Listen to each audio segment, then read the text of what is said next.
So you want to make sure your copper is really clean. Scuff it, screen. You got these. Make sure your shutoff scuffed on the inside. Make sure you got flux.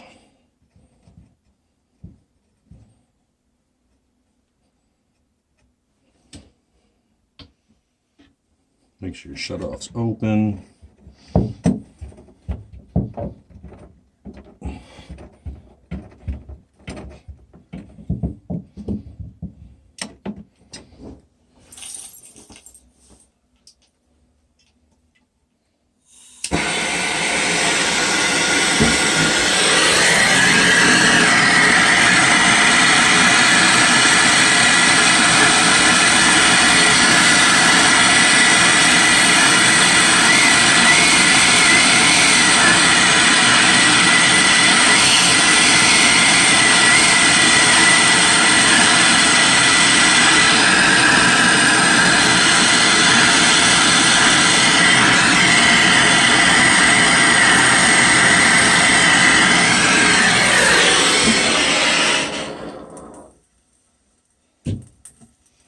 When you heat it, make sure you heat here. You don't want to heat the pipe.